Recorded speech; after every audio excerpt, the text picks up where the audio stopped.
Muito bom dia, graça e paz do nosso Senhor Jesus Cristo a todos nós. Que bênção ter a companhia de vocês em pleno sábado. Que bom que você tem essa oportunidade de acordar cedo e dedicar essa primeira hora para o Senhor, né? Então é tão importante quando nós temos esse estilo de vida de consagração, de santidade, onde nós podemos dedicar essa primeira hora para Deus e podemos ter um dia abençoado. Eu tenho certeza que o nosso dia é muito diferente quando nós nos colocamos na presença de Deus desde o primeiro momento, desde a primeira hora do dia. Então vai ser bênção compartilhar a palavra de Deus aqui com vocês. Bom dia, Pastor Alexandre, o Chan está aqui conosco. Bom dia também ao Túlio. Muito bom dia a todos nós aqui. Vamos lá, sem muitas delongas. Hoje o texto é muito rico, temos muita coisa para conversar e vamos lá em Marcos capítulo 4, versículos 21. Vamos ler até o final do capítulo 4, que é o versículo 41, tá certo? Então, Marcos capítulo 4, versículos 21 até 41. E deixa eu adiantar aqui, nós temos aqui bastante informação para conversar e talvez a gente faça aqui um bônus, né? Então hoje vai ter bônus, hein? Vamos lá. Marcos capítulo 4, versículo 21, diz a palavra do Senhor: Ele lhes disse: quem traz uma candeia para ser colocada debaixo de uma vasilha ou de uma cama, acaso não a coloca num lugar apropriado? Porque não há nada oculto senão para ser revelado, e nada escondido senão para ser trazido à luz. Se alguém tem ouvidos para ouvir, ouça. Considerem atentamente o que vocês estão ouvindo, continuou ele. Com a medida com que medirem, vocês serão medidos, e ainda mais lhe acrescentarão. A quem tiver, mais lhe será dado. De quem não tiver, até o que tem lhe será tirado. Ele prosseguiu dizendo: o reino de Deus é semelhante a um homem que lança a semente sobre a terra. Noite e dia, estando ele dormindo ou acordado, a semente germina e cresce, embora ele não saiba como. A terra por si própria produz o grão. Primeiro o talo, depois a espiga, e então o grão cheio na espiga. Logo que o grão fica maduro, o homem lhe passa a foice, porque chegou a colheita. Novamente ele disse: com que compararemos o reino de Deus? Que parábola usaremos para descrevê-lo? É como um grão de mostarda, que é a menor semente que se planta na terra. Versículo 32 do capítulo 4. No entanto, uma vez plantado, cresce e se torna uma das maiores plantas, com ramos tão grandes que as aves do céu podem abrigar-se à sua sombra. Com muitas parábolas semelhantes, Jesus lhes anunciava a palavra, tanto quanto podiam receber. Não lhes dizia nada sem usar alguma parábola. Quando, porém, estava a sós com os seus discípulos, explicava-lhes tudo. Naquele dia, ao anoitecer, disse ele aos seus discípulos: vamos para o outro lado. Deixando a multidão, eles o levaram no barco, assim como estava. Outros barcos também o acompanhavam. Levantou-se um forte vendaval e as ondas se lançavam sobre o barco, de forma que este ia se enchendo de água. Jesus estava na popa, dormindo com a cabeça sobre um travesseiro. Os discípulos acordaram e clamaram: Mestre, não te importa que morramos? Ele se levantou, repreendeu o vento e disse ao mar: aquiete-se, acalme-se. O vento se aquietou e fez-se completa bonança. Então perguntou aos seus discípulos: por que vocês estão com tanto medo? Ainda não têm fé?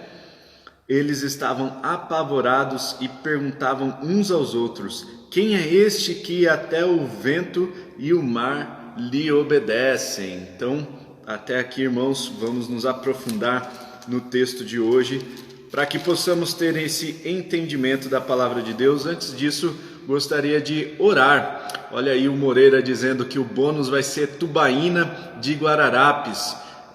Qual que é o nome aí da tubaína, Xan? Tem uma tubaína que é feita em Guararapes mesmo, tem uma fábrica de refrigerante lá, né? Que bênção! Vamos orar para que Deus fale conosco nessa manhã. Pai Celestial, muito obrigado, porque o Senhor tem feito coisas maravilhosas no nosso meio, o Senhor tem nos protegido e agora nós pedimos que o Senhor abra o nosso entendimento para que possamos ter, ó Deus, o sobrenatural do Senhor falando conosco nessa manhã. Em nome de Jesus, amém. Amém. Lembrei, é o Vencetex. Vencetex, olha aí, ó, pronto. Boa, obrigado, Xan, colocou aqui, Vencetex. Eu lembrei um segundinho antes do Xan colocar. Vencetex é o refrigerante lá de Guararapes, mas não vai ser esse o bônus não, viu? Não vai ser pão com mortadela e nem o Vencetex. Vai ser algo muito especial aqui, um banquete da Palavra de Deus, um bônus a mais aqui. Vamos lá, irmãos. Nós temos aqui a primeira ilustração de que Jesus usa para trazer algum ensinamento para a gente aqui. Ele usa a ilustração da candeia, né? A candeia era então uma lamparina feita com óleo, né? Um tipo de azeite daquela época que ele era inflamável, né? Então a pessoa enchia de óleo aquela lamparina, colocava fogo ali e ficava ali aceso, né? E aquele fogo aceso iluminava a casa toda. E por ser fogo, não poderia ficar debaixo das coisas, afinal ele poderia pegar fogo nos objetos que estavam ali ao seu redor. Portanto, cada casa tinha ali uma lamparina, uma candeia que era colocada em cima de um espaço, né? Tinha um suportezinho que era colocada a candeia ali naquele lugar. Então cada casa tinha o seu lugar,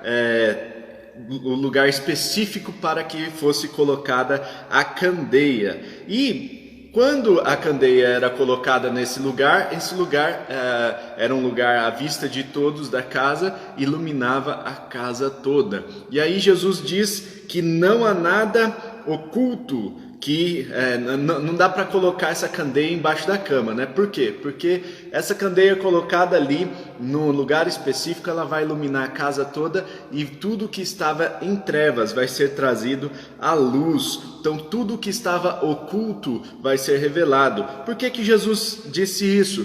Porque no reino de Deus, porque na onde nós vemos Jesus Cristo chegando, quando Jesus Cristo chega numa situação, chega numa vida, tudo que estava oculto passa a ser trazido à luz.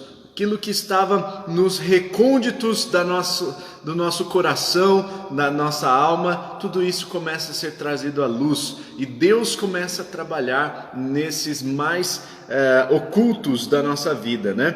E outra comparação também é a questão do sal da terra e a luz do mundo, né? Quando nós vemos lá Mateus capítulo 5 falando sobre ser sal e ser luz, né? Um pouquinho antes nós vemos Jesus falando sobre a parábola do semeador, e nós temos ali vários tipos de terrenos, temos 4 tipos de terreno. E aí, ali nós comparamos então a questão do sal da terra. Naquela época, o sal era usado como adubo, né? Adubo para que a semente tivesse ali uma boa germinação. Então, o sal da terra e a candeia seria a luz do mundo. Então, Jesus estava querendo trazer esse ensinamento muito importante para nós hoje, né? Que nós somos o sal da terra, a luz do mundo, e não podemos, então, nós precisamos ser boa terra para que a semente semeada dê bom fruto, e nós precisamos ser uma candeia bem acesa para que ilumine toda a casa. Nós somos a luz do mundo. E outra lição importante é que tudo que nós fazemos terá muito mais alcance, seja isso ruim ou seja isso bom. Sabe por quê, irmãos? Porque quando nós nos tornamos cristãos, nós nos tornamos vitrine. Nós vamos nos tornar vitrine para a glória de Jesus Cristo, para a glória de Deus. Então, quando nós entregamos a nossa vida ao Senhor Jesus, a nossa vida não nos pertence mais, nós agora vivemos para a glória de Deus e por isso as pessoas ao nosso redor vão passar a olhar para nós de forma diferente. Por isso nós precisamos estar atentos, viver em santidade, buscar uma vida irrepreensível, ou seja, não deixar que sejamos repreendidos. Então nós precisamos assumir esse papel de protagonismo no mundo, de forma que as pessoas vejam brilhar em nós a glória de Deus. Amém, irmãos? Aqui nós temos também no versículo 24 Jesus dizendo: prestem bem atenção, com a medida com que vocês medirem, vocês serão medidos e ainda mais lhe acrescentarão. A quem tiver, mais lhe será dado, e de quem não tiver, até o que tem lhe será tirado. E aqui nós temos um princípio de justiça. Conforme você vai medir as outras pessoas, você será medido também. E aí, se você ficar até o bônus, como eu avisei aqui o pessoal no começo do nosso devocional, nós vamos ter um bônus no final. Se você ficar no bônus, eu vou falar uma coisa interessante aqui sobre liderança que Deus está querendo nos ensinar na sua palavra, que Jesus trouxe para a gente nesse ensinamento, tá bom? Então, aqui o princípio que Jesus estava querendo ensinar é o princípio da justiça. Então, se você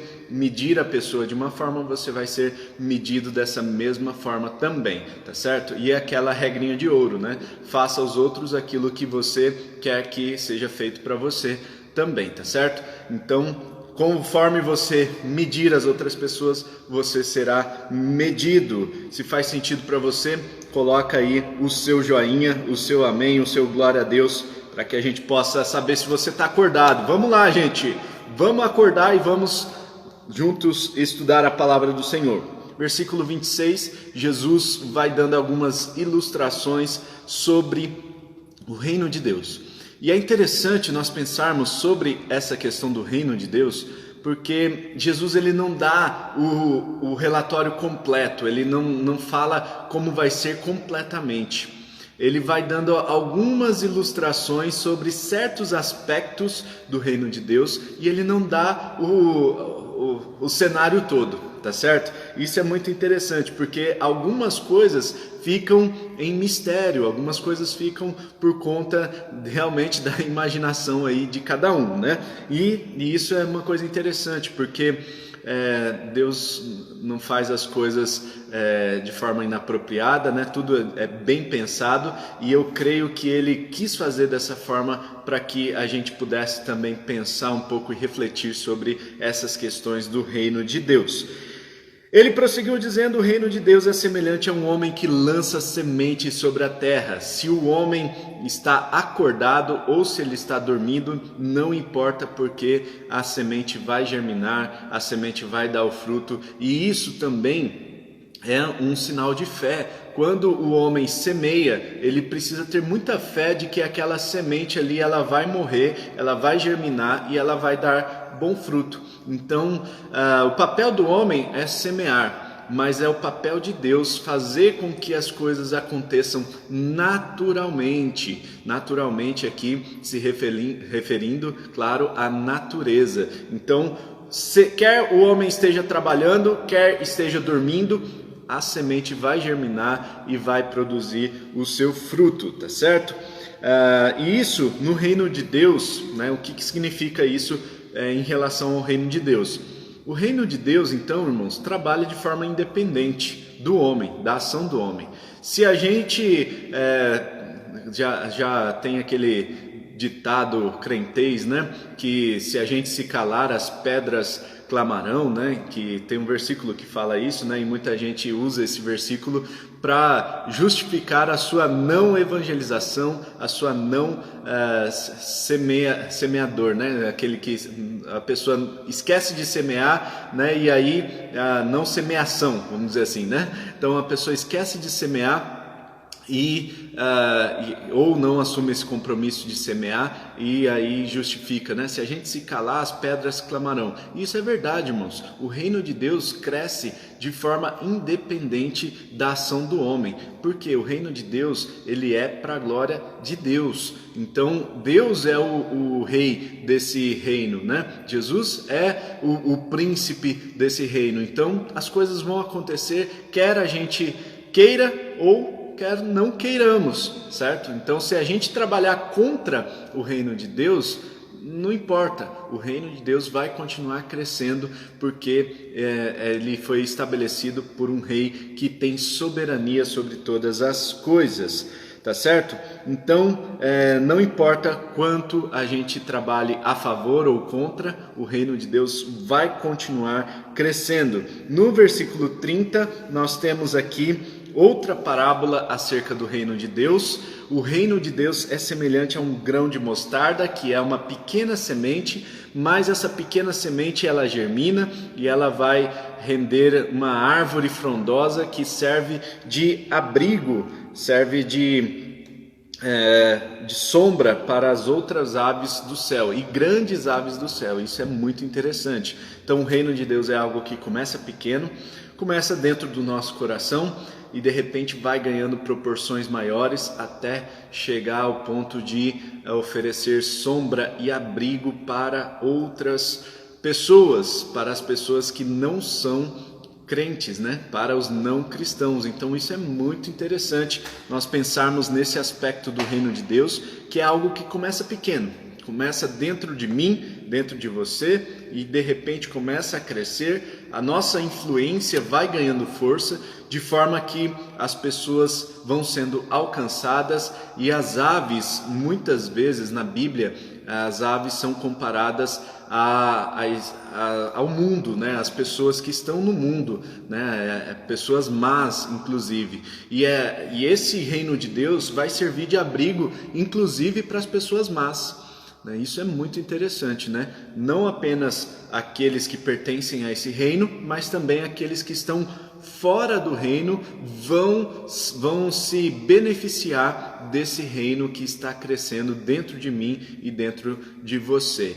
Você já teve essa experiência de abençoar uma pessoa que não é cristã, uma pessoa que não professa a sua fé no Senhor Jesus? Você teve essa experiência de poder orar com alguém? Você teve essa experiência de poder oferecer sombra, abrigo, uma água para alguma pessoa que não professa o Senhor Jesus Cristo? É isso que o reino de Deus está fazendo na terra, irmãos. Se faz sentido isso para você, comenta aqui embaixo para a gente. E nós temos também a última passagem aqui, a última perícope, né, de Marcos capítulo 4, nós temos Jesus acalmando a tempestade. Um pouquinho antes, diz que Jesus ensinava por parábolas, né, a todas as pessoas, mas aos discípulos ele explicava o significado de cada uma das parábolas, né? Então, depois que Jesus explicou o significado dessas parábolas aos discípulos, ele sai e vai até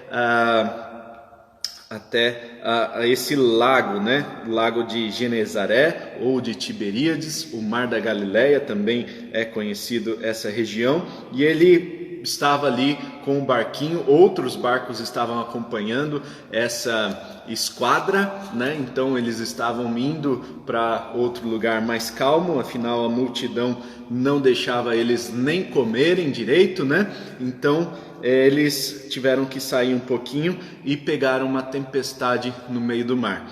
O que aconteceu foi que Jesus estava dormindo na polpa enquanto as águas agitavam o barco de um lado para o outro, e os discípulos começaram a ficar assim perplexos. Como assim esse cara está ali dormindo e não ajuda a gente a jogar a água para fora do barco, e a gente vai aqui sucumbir e a gente vai naufragar se tudo continuar assim? Meu Deus do céu, precisamos de ajuda. E o cara ali está deitado, dormindo no seu travesseiro tranquilamente, roncando de repente, né? Não sei se Jesus roncava, mas estava ali tranquilamente dormindo, e eles ficaram perplexos e acordaram a Jesus dizendo: Mestre, não te importa que morramos? Se tudo continuar assim, a gente vai morrer. E o que acontece é que Jesus se levanta e ele diz ao mar e ao vento: aquiete-se, acalme-se. E de repente tudo vai se acalmando, tudo vai se aquietando, e ainda Jesus confronta os discípulos em relação à fé deles, né? Puxa, vocês ainda não desenvolveram a fé de vocês? Vocês já estão comigo por algum tempo. E essa noção, irmãos, de tempo é muito importante, porque Jesus não chama todos os discípulos logo no início do seu ministério. Aí tem gente que fala assim: mas os discípulos passaram 3 anos com Jesus e ainda não desenvolveram a fé. Isso não é toda a verdade, tá? Os discípulos não passaram 3 anos com Jesus. Muito provavelmente Jesus chamou os discípulos a partir do seu 2º ano de ministério. Então nós temos aí 1 ano e meio, né, 2 anos, o que isso glorifica ainda mais a obra de Cristo, né? Porque você imagina então um tempo menor ainda do que 3 anos, e ele conseguiu desenvolver esses discípulos e treinar e equipar todos esses discípulos.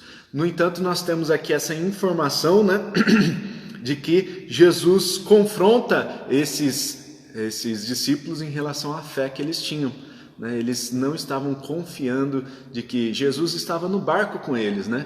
Eles não precisavam temer nada. E aliás, no começo do texto diz que Jesus falou para eles, né? Vamos para o outro lado. Se Jesus disse que eles iam para o outro lado, eles precisavam ficar calmos, tranquilos, porque eles iam chegar do outro lado, né? Jesus estava no barco com eles, mas eles não tinham fé suficiente para crer, fé suficiente para acreditar que Jesus é aquele que tem poder sobre o natural, sobre as coisas naturais. Jesus é aquele que tem poder sobre todas as coisas. Então esses discípulos ficaram apavorados e perguntavam uns aos outros: quem é este que até o vento e o mar lhe obedecem?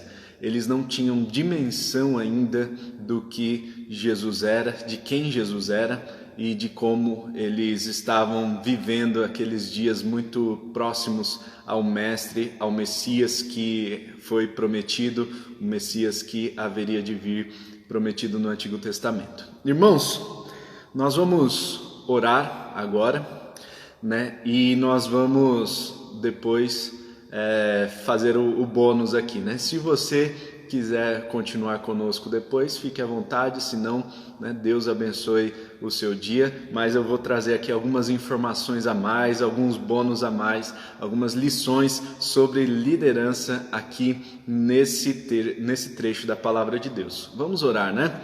Pai Celestial, muito obrigado, porque por meio da sua palavra nós podemos aprender, nós podemos ser ensinados por Ti, pelo Teu Espírito Santo. Obrigado porque nós temos aqui pessoas de todas as partes do mundo. Obrigado porque a internet nos aproxima. Obrigado porque nós podemos conversar com pessoas de todos os lugares, cristãos, irmãos, servos do Senhor, pessoas que estão comprometidas com o Senhor e com a Sua palavra. Que em nome de Jesus, cada um de nós seja alcançado pela Sua graça, pela Sua onipresença, que o Teu Espírito Santo encha as nossas vidas no dia de hoje e que possamos experimentar o gozo, a alegria do Senhor em todos nós. Pai, enche as nossas vidas, enche com o Teu amor, que possamos, ó Deus, crescer no conhecimento de Ti, no conhecimento da Tua palavra, que o Senhor nos dê um dia de abastança, um dia de abundância na Tua presença. Em nome de Jesus, que seja um dia de descanso para muitos, um dia de trabalho para outros, mas que em todas as nossas atividades o Teu nome seja glorificado, Pai. Dê-nos um dia abençoado na Tua presença, aqueles que precisarão tomar decisões hoje, que cada uma das suas decisões, que cada uma das suas escolhas seja direcionada pelo Senhor e que possamos viver em santidade de forma irrepreensível, de forma que venhamos a glorificar o Teu santo nome. Obrigado pelo dia de hoje, que o Senhor nos abençoe, que o Senhor nos derrame paz e prosperidade sobre cada um de nós, em nome de Jesus. Amém e amém. Amém, irmãos. Então, Deus abençoe a todos que tiverem que ir, né? Que tem algum compromisso, de repente, né? Deus abençoe o seu dia. E aqueles que quiserem continuar conosco aqui, nós vamos ter um bônus aqui sobre liderança. Nessa passagem, Deus me falou muita coisa sobre liderança e eu quero trazer esse bônus para vocês, tá bom? Vamos lá. Nós temos aqui, irmãos, no versículo 22, eu quero chamar a atenção de vocês para esse aforismo, né? Essa frase que Jesus disse aqui, esse ditado que era conhecido naquela época, né? Não há nada oculto senão para ser revelado, nada escondido senão para ser trazido à luz. Nós temos nesse versículo um princípio do reino de Deus, né? Um princípio que a gente precisa levar para as nossas vidas. Esse princípio é o princípio da transparência. Então, se você tiver aí uma caneta, um papel, né, anota aí que isso vai fazer muito sentido para a gente, né, quando a gente juntar todas as peças desse quebra-cabeça aqui, desse texto da palavra de Deus. Então, transparência. Jesus estava querendo ensinar que para o líder, né, não existe nada que ele faça em oculto que não venha a ser trazido à luz. Não há nada que o líder faça no seu interior que mais tarde não venha a ser trazido à luz.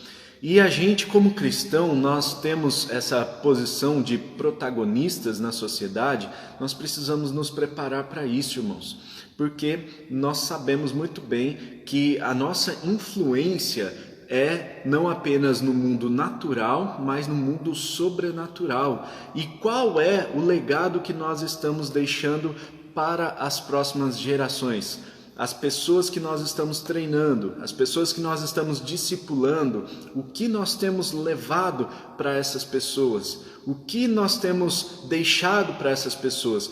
Pode ser que você pense assim, não, mas esse pecado não vai atingir as outras pessoas. Pode ser que você pense assim, não, mas eu faço isso apenas dentro de mim, ou eu penso dessa forma apenas, eu não falo isso para ninguém. Isso tem reflexo sempre na vida das outras pessoas. Isso aparece na vida das outras pessoas. Então nós precisamos ser íntegros conosco mesmo, né? E transparentes em relação às pessoas que nós treinamos, que nós discipulamos, as pessoas às quais nós estamos deixando um legado, tá certo? Então nós precisamos visualizar isso, né? Visualizar isso nas nossas vidas e para que as outras pessoas sejam transformadas também. Então esse princípio da transparência que Jesus estava querendo ensinar aqui neste versículo 22. No versículo 24 nós temos um outro princípio aqui, né? Com a medida que vocês medirem, vocês serão medidos e ainda mais lhe acrescentarão. Esse aforismo, essa frase quer também trazer um ensinamento muito importante para a gente, o princípio da equanimidade. Equanimidade. Pode ser que você nunca tenha ouvido falar dessa palavra, né? Mas a equanimidade é não apenas a questão de ser equânime no sentido de você ter um ânimo de tratar as pessoas de forma igual, né? Mas tem um sentido também de imparcialidade, ou seja, equanimidade significa você ser imparcial no tratamento com as outras pessoas. Isso é uma lição de liderança para a gente. Vamos lá, então. A primeira é transparência, a segunda é equanimidade, tá? Então nós precisamos tratar as outras pessoas da forma como nós queremos ser tratados e da mesma forma que nós nós tratarmos os outros, nós seremos tratados, né? Esse é o princípio da mutualidade, equanimidade, esse princípio que Jesus quer ensinar no versículo 24, tá certo? Versículo 25, temos aqui o princípio da abundância, né? Abundância, a quem tiver, mais lhe será dado, de quem não tiver, até o que tem lhe será tirado. Então esse princípio, irmãos, tem que estar muito bem fixado na nossa mente. Princípio da abundância.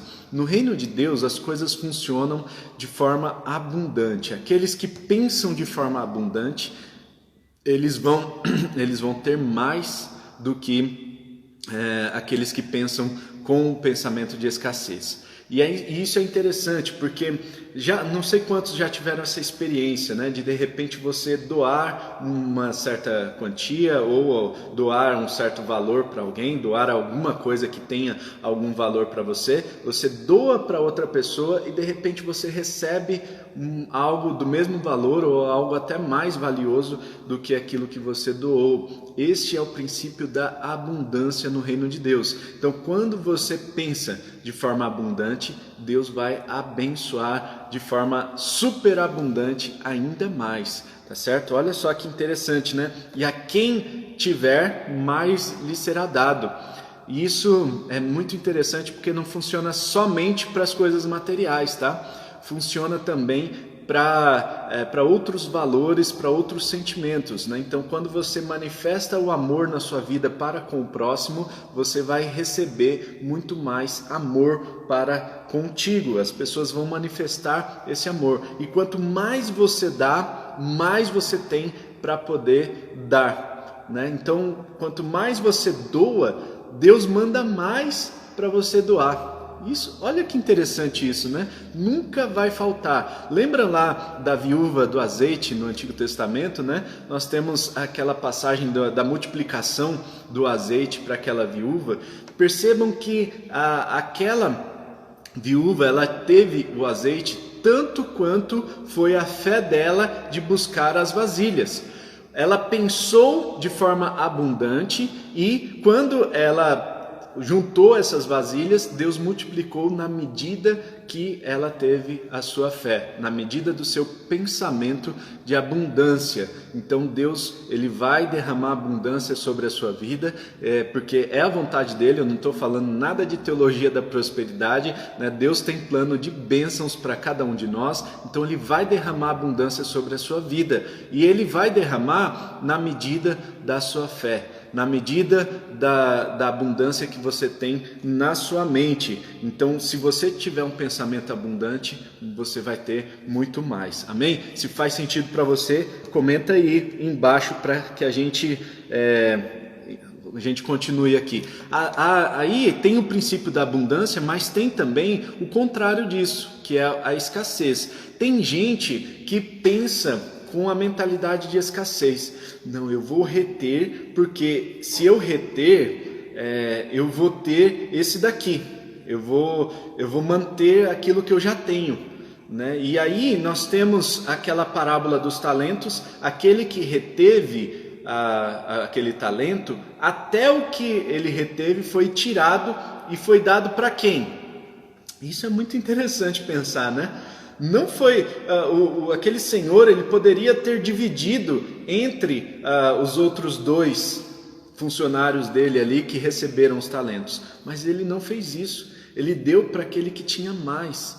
Por quê? Não apenas porque ele tinha mais e sabia administrar melhor, não só por causa disso, mas porque esse pensamento de abundância faz parte, né, de algumas pessoas apenas, não é para todo mundo, tá? Mas essas pessoas que têm pensamento de abundância, elas vão ter ainda mais, elas serão mais abençoadas ainda, tá? Então vamos mudar a nossa mente.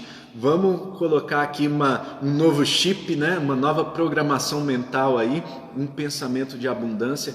Tira da sua vida todo pensamento de escassez. A partir de hoje, tira essa mentalidade de escassez. Não, eu tenho que reter porque aí eu vou manter aquilo que eu tenho. Não, abundância, né? Se Deus falar para você dar, então doe, né? Se você pode, né? Se está sobrando para você e você pode abençoar outras pessoas, abençoe, porque Deus vai te mandar ainda mais, tenha certeza disso.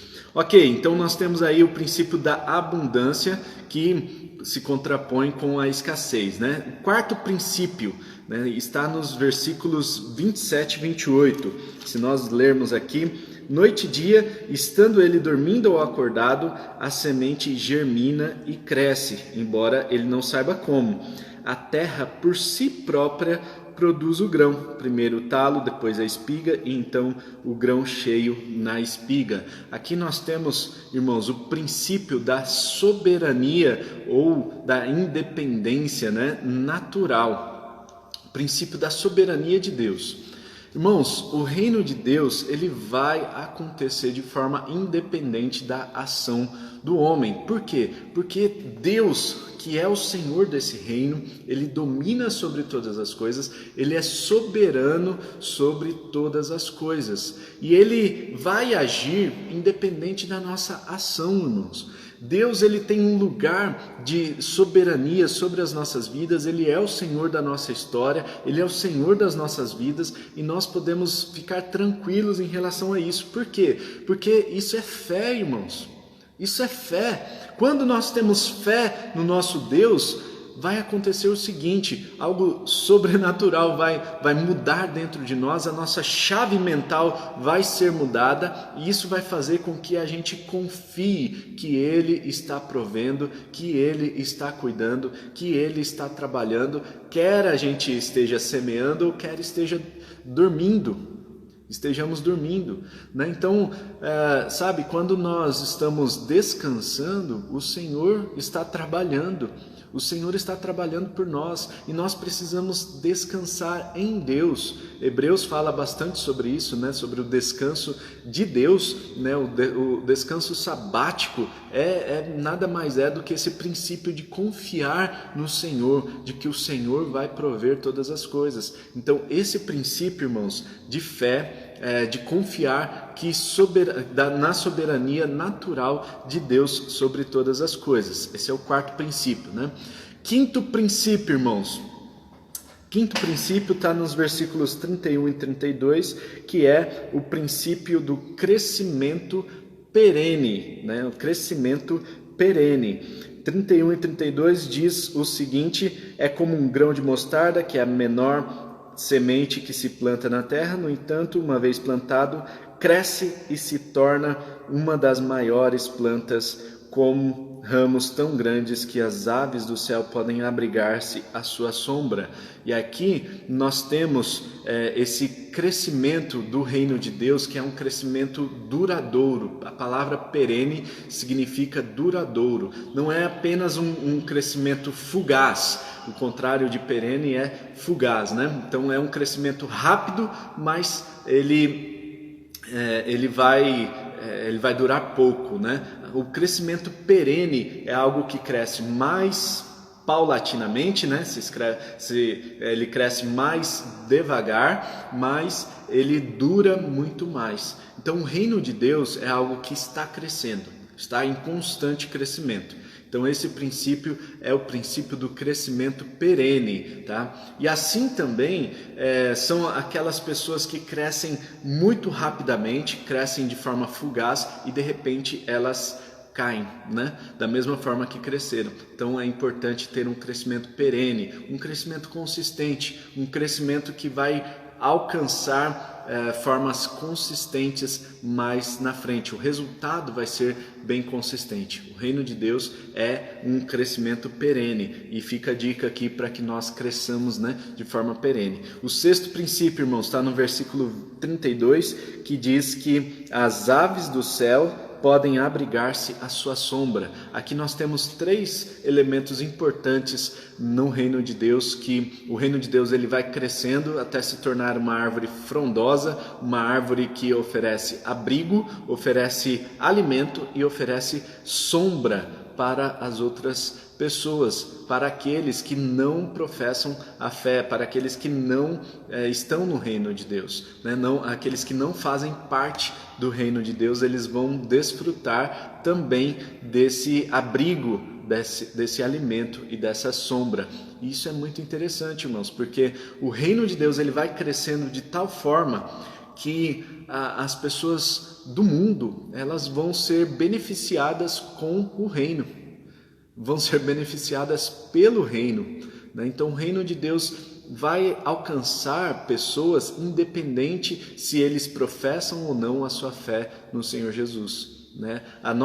Nosso papel dentro da igreja é um papel de transformação da nossa sociedade, de forma que os princípios do reino sejam implementados na nossa sociedade, ao redor da igreja, nas pessoas, né? Não somente em nós, mas também nas outras pessoas. E a sociedade será beneficiada com tudo isso, de forma que receberão alimento, receberão sombra, né, que é um símbolo aí de conforto, né, e receberão também abrigo, né? A igreja de Cristo vai servir de abrigo para muitas pessoas. Muitas pessoas vão vir até nós procurando alimento, procurando sombra e procurando também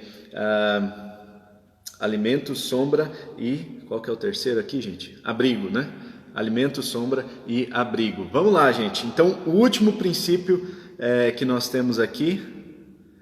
Desculpa, o nome desse sexto princípio é o serviço abnegado, né? Esse sexto princípio, então, chama-se serviço abnegado. O reino de Deus, então, é daqueles que servem de forma abnegada, né? Então, no versículo 32, nós podemos tirar esse princípio muito importante. E o sétimo princípio que nós temos aqui é o domínio sobre o natural, né? Então, domínio sobre o natural. Esse princípio está no versículo 39 aqui de Marcos capítulo 4, quando Jesus diz: aquiete-se, acalme-se para o mar e para o vento. E isso é muito interessante, irmãos, nós pararmos para pensar que nós como seres desse reino, como súditos desse reino, nós também temos esse poder sobre o natural, né? Jesus Cristo disse que coisas maiores nós faríamos, né? Então nós precisamos ter fé de que as coisas vão se mover no sobrenatural quando nós tomarmos um posicionamento.